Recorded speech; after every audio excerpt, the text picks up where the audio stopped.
Hello mga kakusina, ayan magluto naman tayo ng ampalaya na walang pait. Ayan, ganito ang gawin nyo sa mga ampalaya nyo malapit ng mabulok or hinog na siya mga kakusina. Tingnan nyo at pulang-pula na yung mga buto niya.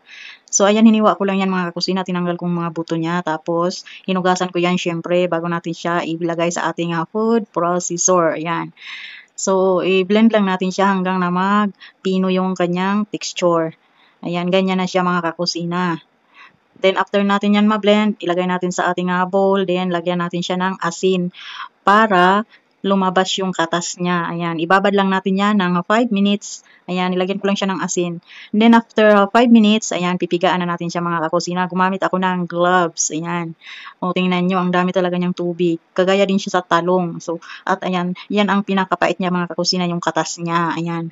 Kaya napakadali lang tanggalin niya ng katas niya mga kakusina para walang pait. So, at ayan, nilagyan ko na siya ng paminta, then onion, saka bawang, then chili powder, at saka chicken cubes na kalahati lang ang nilagay ko para lasang manok yung ating ampalaya.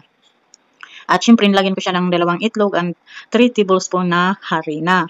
So, i-mix-mix lang natin yan mga kakusina. Ayan.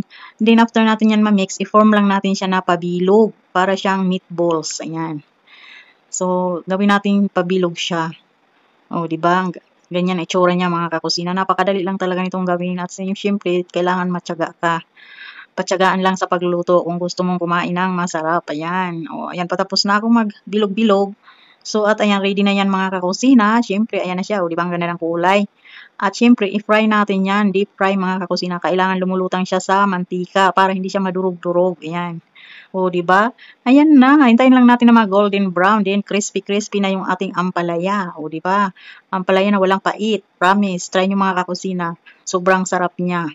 So, at ayan, ready na yan mga kakusina. Yan lang for today's video. Thank you so much for watching. Bye!